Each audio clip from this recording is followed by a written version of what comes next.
Clasificación A. Apto para todo público.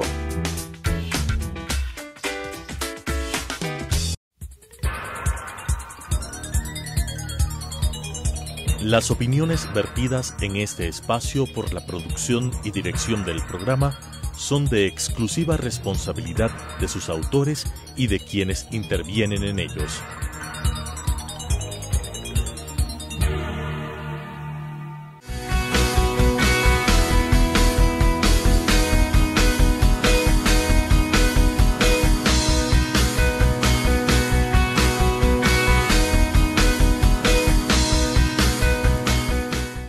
Buenos días, amigos televidentes, qué gusto tenerles aquí otra vez en su programa Psicología Ahora, el consultorio desde Telesucesos hasta tu hogar, para que tú te pongas al día con lo último del mundo de la psicoterapia, de las emociones y de lo que está pasando ahora en el mundo de la psicología, para que tú sepas con qué terapeutas contactarte, qué tipo de terapias necesitas, talleres y todo lo que está pasando para que tú puedas gestionar mejor estos pequeños o grandes problemas que todos tenemos en la vida. Y como yo siempre les digo, hay que quitar el tabú que solamente vamos al psicólogo cuando tenemos un problema gravísimo o patológico, sino que ahora el psicólogo, el terapeuta es un compañero en el proceso de exploración de la mente, de las emociones, de situaciones que tal vez nos tienen estancados, para entender por qué nos está pasando eso, cómo soltarlo, cómo ir caminando a nuestro florecimiento, al bienestar, a encontrar lo que necesitamos.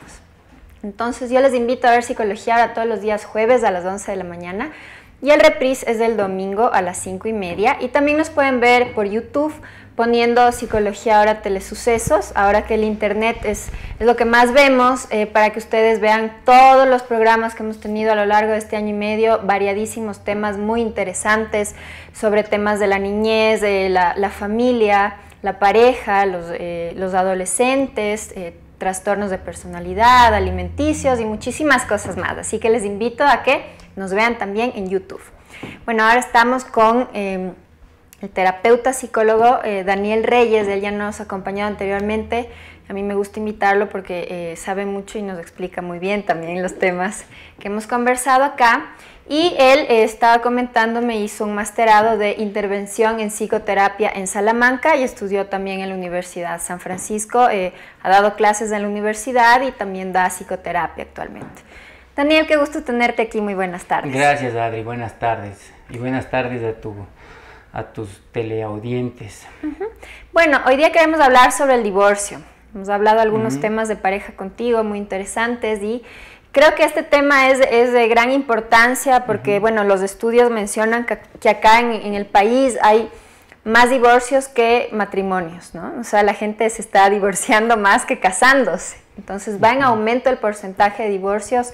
Aquí en el Ecuador es un 20%, en países como España, por ejemplo, es un 60%, que es altísimo, ¿no? Entonces va en aumento el tema del divorcio y creo que es importante abordarlo desde la psicología para poder guiar, conversar, explicar cómo llevar la vida en paz después de esto, cómo volver a la tranquilidad, cómo procesar esta situación que para muchas personas puede ser difícil, ¿no? Tal vez para otras no, para otras es una situación de liberación, no lo sé, pero profundicemos un poco, ¿no? El tema del divorcio, cuáles son las principales causas para los divorcios, cuáles serían los pros y los contras. Sí, bueno, de lo que tú decías, claro, la tasa a nivel mundial es 50%, ¿no? Y bueno, lo que dicen las estadísticas es que se va igualando, ¿no? En diferentes países. Tú hablabas de un 20% en el Ecuador, ¿no? Yo creo que es un poco más alto, porque finalmente esa es una cifra legal, ¿no? Y nosotros los psicólogos entendemos al matrimonio, ¿no?, desde un contexto no legal, ¿no? Porque luego en la consulta tú tienes parejas que llevan 10 años juntos, ¿no es cierto? Tienen sus hijos y viven en lo que legalmente se conoce como unión libre, ¿no? Y se dicen no casados. Claro. Y la verdad es que en términos psicológicos es un matrimonio a toda regla, ¿no? Claro, o gente que están casados legalmente, pero están separados en la vida real, ¿no? No claro, viven juntos, también no pasa, no viven juntos y se da la separación y claro, claro, esa es una cifra desde lo legal, ¿no? No desde lo psicológico.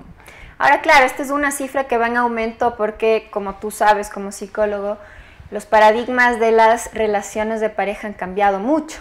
Y eso siempre conversamos con colegas, ¿no? En el pasado las personas se quedaban casadas, así no se hubieran sentido felices, cómodos, porque era un contrato social muy importante, un contrato económico, difícil de romper, un contrato religioso, pero en la actualidad ha cambiado un poco, ¿no? Hay esta idea de buscar también el amor más allá de un contrato y salirse de estos espacios si es que las personas no se sienten felices, ¿no?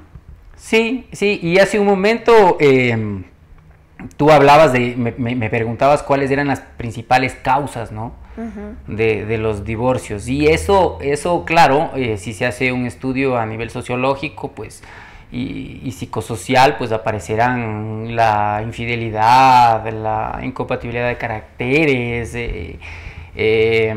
problemas relacionados a la situación del manejo de los hijos, entre otros, pero yo como psicólogo, ¿no es cierto?, en estos 15 años que estoy viendo ya pacientes y parejas, encuentro que las causas, que entender eso y dar una explicación al divorcio desde esas causas me resulta personalmente superficial, ¿no es cierto? Por eso porque es que las causas del divorcio van atrás de las causas de la incompatibilidad de caracteres, están atrás de las causas de la infidelidad. Es decir, y yo creo que el desafío grande del terapeuta de pareja es no estancarse con el tema de estas causas. La explicación del divorcio, ¿no?, o de los problemas de pareja tienen que ir y tienen que avanzar hacia un tema más profundo, ¿no? Sí, por eso justamente contigo yo dejo los temas un poco más abiertos para irlos analizando de a poco sin caer en estos ismos que a veces tendemos a caer, ¿no? De decir, claro, es por esto y ya está, ¿no? Porque en verdad cada persona es un individuo y tiene sus propias causas y percepciones, ¿no? Claro, es que fíjate, ¿no? Hay esta frase cliché en la que yo no estoy muy de acuerdo, ¿no? En donde dicen, siempre en una pareja todo es de dos, ¿no? Y es cierto, pero sí es cierto también que el individuo dentro de la pareja llega con una mochila. Llega con una mochila de su historia infantil, de su historia adolescente, una mochila de traumas, de pérdidas, de experiencias dolorosas, duras o buenas que nos han ido formando, ¿no? Entonces los problemas de pareja siempre son de dos. Patrones emocionales de apego. Patrones emocionales de apego, patrones de relación aprendidos transgeneracionalmente. Totalmente. Y claro, y con esta mochila, sí es cierto que ambos, los dos miembros de la pareja, ¿no es cierto?, tocan su canción, pero a veces uno trae más que otro en esa mochila. Así es. ¿No?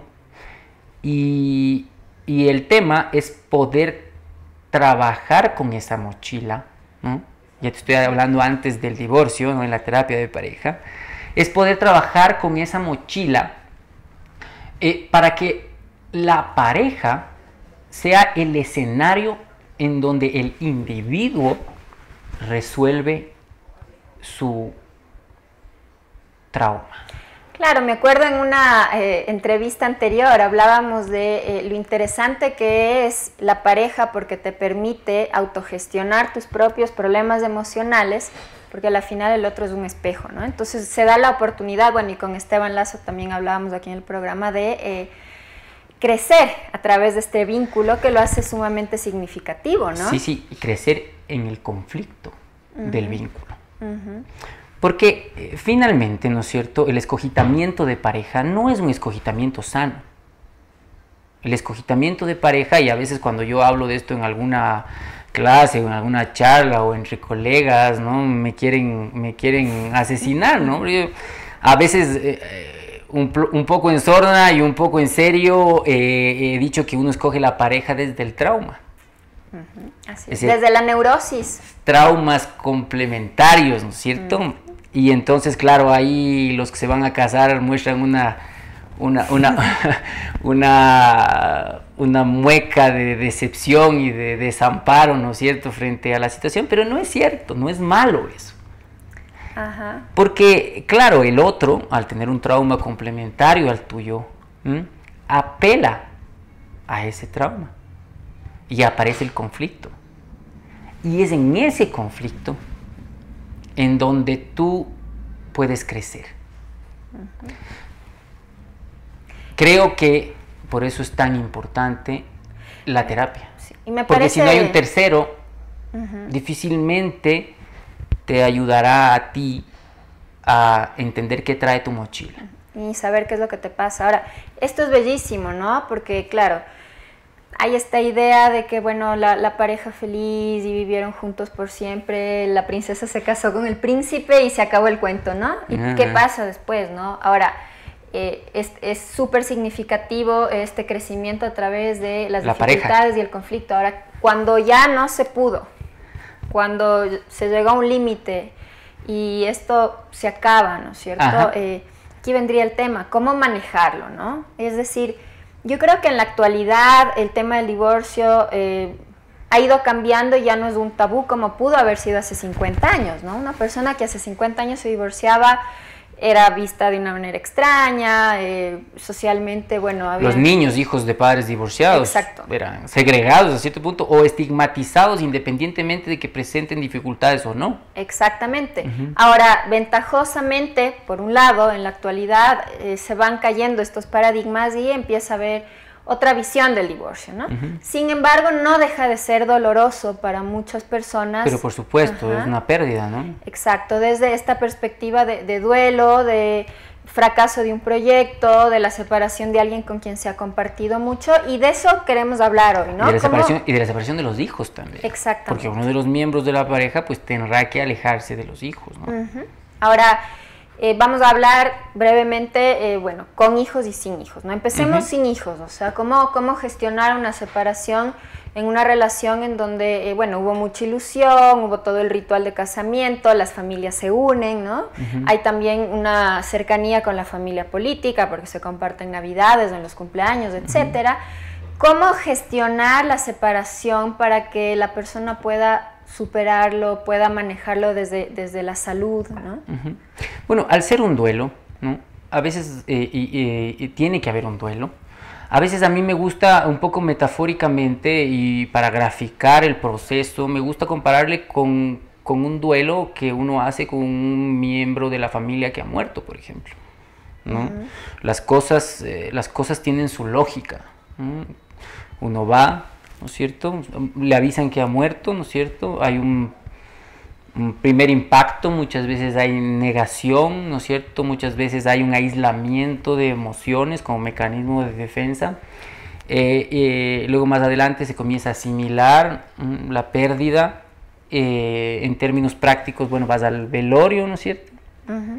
Recibes apoyo de la comunidad, de la familia. Luego de eso vas al entierro y se entierra al miembro de la familia que ha muerto, ¿no es cierto? Quizás, perdón que te interrumpa, en estos casos quizás puede ser más fácil a comparación de cuando hay hijos, en el sentido de que puede haber, digamos, este corte de la relación. Claro, y siendo muy crudo, ¿no es cierto? Es decir, cuando no hay hijos, tú enterraste, digamos así, a tu muerto y siendo muy crudo y salvando las diferencias, pero es muy gráfico esto, pero es importante que sea gráfico, ¿no es cierto? Entierras a tu muerto y si quieres no le vuelves a visitar nunca más en su tumba. Que de alguna manera, para mi punto de vista como terapeuta, es lo mejor que puedes hacer por un tiempo cuando hay una ruptura de pareja, ¿no? De hecho. Versus esto que suele pasar. Claro, ¿no? ¿qué es lo que pasa con la gente que se divorcia? ¿No es cierto? Dice, bueno, ya me divorcié. ¿Por qué sigo mal si me divorcié hace 3 años, 4 años, 5 años? Y yo le digo, claro, en términos psicológicos el divorcio significaría enterrar al muerto y no verlo más. Y no tratar nada de los temas de pareja con ese muerto. Entonces ya la pregunta de cajón ahí es, ¿cuándo fue la última vez que usted trató un tema de pareja con esta persona? ¿Cuándo fue la última vez que usted se dio un beso con esa persona? No, es que el otro día nos besamos o hablamos y peleamos sobre el tema de pareja y nos recriminamos lo que fallamos en el tema de pareja hace 15 días. Bueno, usted se acaba de divorciar hace 15 días. Porque hay esta idea de seamos amigos, ¿no? Y yo he visto mucho. Terminamos, pero nos seguimos escribiendo, nos contamos qué es lo que hacemos. A ver, cuando hay hijos, claro, eso es lo sano, pero no tratando temas de pareja, pues. Claro. Pero estamos hablando de la ruptura. De la ruptura de una pareja sin hijos. Exacto. Entonces, claro, ahí es desenterrar al muerto, ¿no es cierto? Volverlo a llorar, volverlo a enterrar y el duelo vuelve a empezar. Es en verdad la separación física, el corte de la comunicación, ¿sí? Permite, ¿no es cierto?, la asimilación del proceso de duelo y claro, la amistad es posible, pero es posible tanto en cuanto se hayan resuelto y se haya procesado el duelo y tendrá que nacer de cero. Pero dar un salto inmediato, ¿no es cierto?, del romance a la amistad. A la amistad. Por eso que creo que es importante ser realistas en estos temas. Yo siempre aconsejo que, bueno, yéndonos también a personas que han vivido juntas. Que es lo mismo, ¿no? En términos psicológicos es un matrimonio. Sepan cuándo alejarse del ex y no seguir en una dinámica de juego en donde nunca terminan de cortar bien y tampoco terminan de sanarse, ¿no? Claro, es que como no hay esta separación, y luego topas con los pacientes que te dicen, no, yo estoy separado y en verdad, ¿cómo no voy a estar separado si hasta peleamos todo el tiempo, ¿no? Hay 2 formas de estar cerca de una persona, ¿no?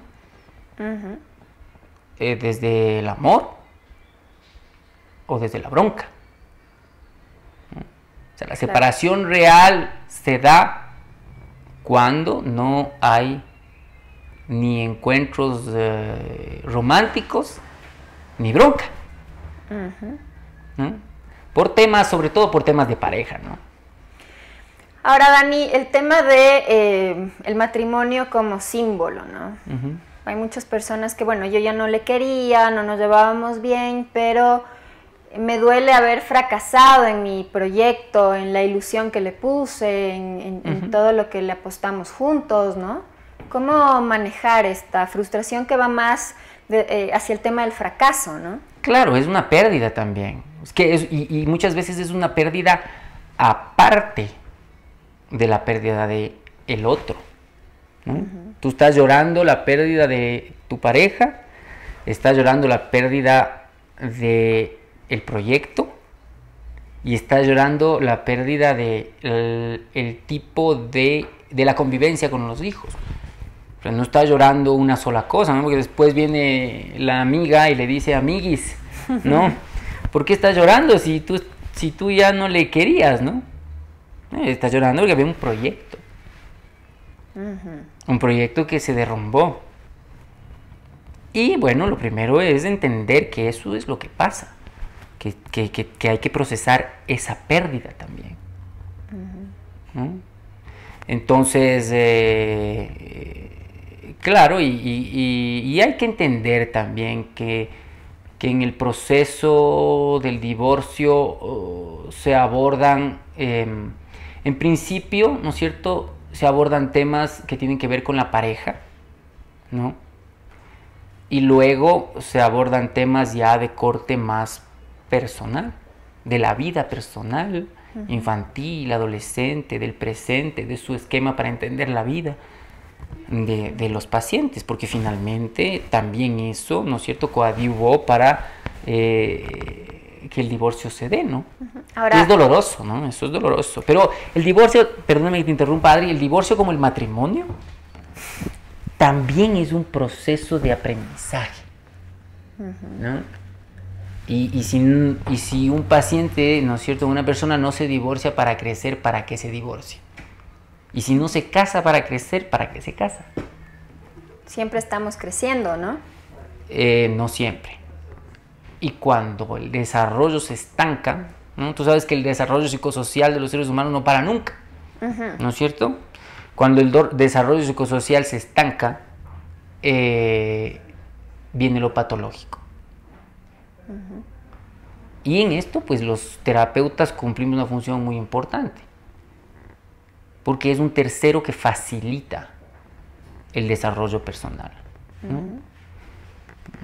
¿Cómo crecer después del divorcio? ¿Cuáles, digamos, los beneficios de este proceso, no? Aquí tal vez me lanzan tomates, ¿no? Porque a veces es un poco revolucionario esto, pero en verdad el crecimiento pasa por varias etapas, ¿no es cierto? La primera es la asimilación del divorcio como tal, ¿no es cierto? Pasando el proceso de duelo y todo esto. Luego el terapeuta da oídos, ¿no? Y consuelo frente a la problemática del otro, ¿no? Y finalmente pues tiene que guiar hacia el paciente hacia una reflexión propia de su rol dentro del divorcio. Trabajando esto de una manera que no se quede en la recriminación, en la culpa, en la vergüenza, sino en una plena conciencia, libre de defensas, ¿no es cierto? En una plena conciencia de tus traumas, de tus fallas a nivel cognitivo, de lo que aprendiste patológico de manera vicaria en la relación de pareja de tus padres. Y eso es doloroso, o sea, hay pocas cosas tan dolorosas como regresarse a ver, ¿no? Así es. Y es interesante porque está bien que en un inicio, ¿no es cierto?, el paciente señale con el dedo, ¿no? Y llega un momento en que con mucha delicadeza el terapeuta tiene que hacer esto, pues, ¿no es cierto? No para culpabilizarse, porque acuérdate que todo el mundo viene con una mochila y ahí la esposa o el esposo puede venir con una mochila, uno más grande que la de otra. Así es. Pero hacer esto te permite crecer. Porque finalmente cuando tú haces esto y consigues una seguridad verdadera desde la aceptación, desde esta estima incondicional propio, ¿no es cierto?, estás en capacidad de perdonar. Y estás en capacidad de no engancharte emocionalmente. Y estás en capacidad de generar independencia emocional de quien fue tu pareja. Y estás en capacidad de asociarte con tu pareja en el proyecto de los hijos, con tu expareja en el proyecto de los hijos. Y aquí viene la pregunta. Porque no está mediado por el resentimiento, ¿no? Por el resentimiento y por tanta cosa. Aquí viene la ¿no? pregunta, ¿no? ¿Qué pasa, digamos, en los divorcios en donde, hay hijos, se han organizado y sin embargo todavía no se ha resuelto, digamos, ese resentimiento, ese dolor y uno de los dos empieza otra relación? ¿Hasta qué punto, digamos, el no perdonar cuando hay hijos puede ser un problema porque los hijos terminan triangulados ahí, ¿no? Claro, no, pero es que lo más común, ¿no es cierto?, es que el hijo se triangule en una situación de divorcio, porque además hay un juego de lealtades extremadamente dañino para los niños, ¿no? Hay un juego de lealtades, hay un juego de descalificaciones, y es difícil, ¿no es cierto?, a veces como inocular esa idea en los padres de que la imagen de la madre y del padre en el niño son parte fundamental de su autoestima. O sea, tú cuidas la imagen de tu expareja no por él, porque es parte de la autoestima de tu hijo, de la identidad de tu hijo. Cuidas la imagen de tu expareja además porque tú has procesado y has hecho el dedito así, ¿no es cierto?, y has crecido como persona y llegas a contextualizar y llegas a entender ampliamente a la otra persona más allá del juicio, ¿no es cierto? Y esto no significa claudicar frente a demandas enfermas de la expareja, ¿no es cierto? Sino a contextualizar y poder estar firme y tranquilo e independiente emocionalmente. Y aquí vuelve, ¿no?, la importancia de un proceso terapéutico individual para poder soltar los resentimientos, los dolores, el apuntarle al otro y poder gestionar mejor la separación, ¿no? Desde la responsabilidad propia. Claro, claro, es un proceso que yo creo que es importante, en el que es importante recibir ayuda terapéutica, ¿no? Calificada, por supuesto, ¿no? Bueno, se nos ha acabado el tiempo, es un tema siempre tan nos amplio. Quedamos con ganas. Por eso es que siempre seguimos con las entrevistas, ¿no? Entonces, bueno, Dani, ¿cuál es tu número de contacto para las personas que quieran hacer terapia contigo sobre este tema del divorcio, o tal vez otros temas? ¿Cómo se pueden poner en contacto contigo? Sí, y mire, la terapia es para resolver el tema de pareja, la terapia es para... Hay gente que va a decir, ayúdeme a divorciarme. Venimos porque queremos que nos ayude a divorciarnos, y me parece maravilloso eso, ¿cierto? Eso nos olvidamos y queda pendiente, cuando el divorcio es una buena opción, sí, una gran opción. Podemos trabajar en eso también, ¿no es cierto? Bueno, mi contacto es el 099-565-2094. Ahí un mensajito de WhatsApp es la forma más eficaz de ponerse en contacto. Y muchas gracias y mucho gusto de verte nuevamente y de quedarme con ganas de seguir hablando sobre estos temas contigo tan interesantes. Sí, Dani, bueno, ya seguiremos en otro momento tantos temas tan amplios. Bueno, mis queridos televidentes, qué gusto haber compartido con ustedes, que tengan un lindo día jueves y nos vemos la próxima semana con más de Psicología Ahora.